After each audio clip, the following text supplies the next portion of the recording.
ਬਿਸਮਿਲ੍ਲਾਹਿਰਰਹਿਮਾਨਿਰਰਹੀਮ। ਅੱਜ ਅਸੀਂ ਬਾਬਾ ਫਰੀਦ ਦੇ ਚੌਥੇ ਸ਼ਲੋਕ ਦੇ ਨਾਲ ਹਾਜ਼ਰ ਹੋਏ ਹਾਂ। ਸ਼ਲੋਕ ਹੈ ਕਿ ਵਾਲੋਂ ਨਿੱਕੀ ਪੁਲਿਸ ਰਾਤ ਕੰਨੀ ਨਾ ਸੁਣੀਆਂ। ਵਾਲੋਂ ਨਿੱਕੀ ਪੁਲਿਸ ਰਾਤ ਕੰਨੀ ਨਾ ਸੁਣੀਆਂ, ਤੇ ਫਰੀਦਾ ਕਿਹੜੀ ਪਾਉਂਦੀ ਖੜਾ ਨਾ ਆ ਮੁਹਾ। ਕਿ ਵਾਲ ਨਾਲੋਂ, ਇਹ ਤੁਹਾਡੇ ਸਿਰ ਦੇ ਵਾਲ ਜਾਂ ਜਿਸਮ 'ਤੇ ਜਿਹੜੇ ਵਾਲ ਨੇ, ਇਹਨਾਂ ਦੀ ਮਾਨੰਦ ਪੁਲਿਸ ਰਾਤ ਹੈ ਕਿੰਨਾ ਲੋਕਾਂ ਲਈ। ਉਹ ਲੋਕ ਜਿਹੜੇ ਫਾਸਿਕ ਨੇ, ਜਿਹੜੇ ਮੁਸ਼ਰਕ ਨੇ, ਜਿਨ੍ਹਾਂ ਦੇ ਅਮਾਲ ਭੈੜੇ ਨੇ, ਜਿਨ੍ਹਾਂ ਦੇ ਕਰਤੂਤ ਚੰਗੇ ਨਹੀਂ ਹਨ, ਇਹ ਪੁਲਿਸ ਰਾਤ ਉਹਨਾਂ ਲਈ ਵਾਲ ਨਾਲੋਂ ਵੀ ਬਰੀਕ ਹੈ ਅਤੇ ਤਲਵਾਰ ਨਾਲੋਂ ਤੇਜ਼ ਤਾਰੇ। ਇਹਦੇ ਉੱਤੇ ਉਹਨਾਂ ਨੂੰ ਇੱਕ ਲਮਹਾ ਵੀ ਉਹਨਾਂ ਤੋਂ ਖੜਾ ਨਹੀਂ ਹੋਇਆ ਜਾਣਾ, ਅਤੇ ਨਾ ਉਹ ਇਸ ਪੁਲ ਨੂੰ ਕਰਾਸ ਕਰ ਸਕਦੇ ਨੇ।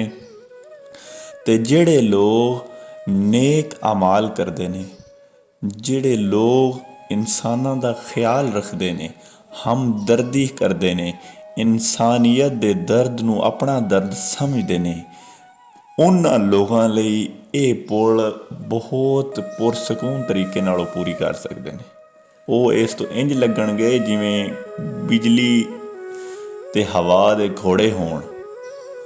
ਅਤੇ ਜਿਹੜੇ ਫਾਸਿਕ ਲੋਕ ਨੇ, ਉਹਨਾਂ ਲੋਕਾਂ ਨੂੰ ਇਸ ਤੋਂ ਗੁਜ਼ਰਨਾ ਬੜਾ ਮੁਸ਼ਕਿਲ ਹੈ। ਗੁਜ਼ਰਨਾ ਕੀ, ਉਹ ਇੱਥੇ ਇੱਕ ਲਮਹਾ ਖਲੋ ਵੀ ਨਹੀਂ ਸਕਦੇ। ਯਾਨੀ ਕਿ ਕੀੜੀ ਤੋਂ ਮੁਰਾਦ ਹੁੰਦਾ ਕਿ ਆਵਾਜ਼ ਬਿੜਕ, ਇਤਨੀ ਜ਼ੋਰ ਦੀ ਆਵਾਜ਼ ਉਹਨਾਂ ਦੇ ਕੰਨਾਂ ਦੇ ਵਿੱਚ ਗੂੰਜ ਪਵੇ ਦੀ ਨਾ, ਕਿ ਉਹ ਜਿਹੜੇ ਨੇ ਪਾਗਲਾਂ ਵਾਕਣ ਡੋਰ ਬੋਰ ਹੋ ਕੇ ਇੱਧਰ ਉੱਧਰ ਡਿੱਗਦੇ ਰਹਿਣਗੇ। ਠੀਕ ਹੈ, ਉਹਨਾਂ ਤੋਂ ਖੜਾ ਨਾ ਆ ਮੁਹਾਏ, ਕਿ ਉਹਨਾਂ ਕੋਲੋਂ ਇੱਕ ਪਲ ਵੀ ਉਸ ਪੁਲ ਦੇ ਉੱਤੇ ਖੜਾ ਨਹੀਂ ਹੋਇਆ ਜਾਣਾ।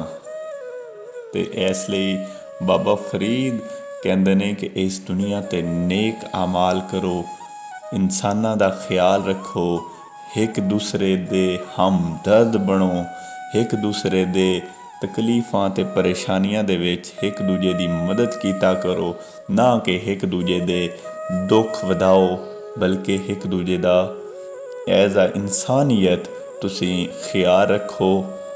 ਅਤੇ ਅਗਰ ਇਸ ਤਰ੍ਹਾਂ ਤੁਸੀਂ ਹਕੂਕੁਲ ਇਬਾਦ ਪੂਰੇ ਕਰੋਗੇ, ਹਕੂਕੁਲ ਇਬਾਦ ਦੇ ਨਾਲ ਨਾਲ ਹਕੂਕੁੱਲਾ, ਨਮਾਜ਼, ਰੋਜ਼ਾ, ਹੱਜ, ਜ਼ਕਾਤ, ਇਹ ਵੀ ਪੂਰੇ ਹੋ ਜਾਣ, ਅਤੇ ਫਿਰ ਤੁਸੀਂ ਜਿਹੜੇ ਆਖਰਤ ਦੀਆਂ ਮੰਜ਼ਿਲਾਂ ਨੇ ਉਹ ਤੁਹਾਡੇ ਲਈ ਆਸਾਨ ਹੋ ਜਾਣੀਆਂ ਨੇ।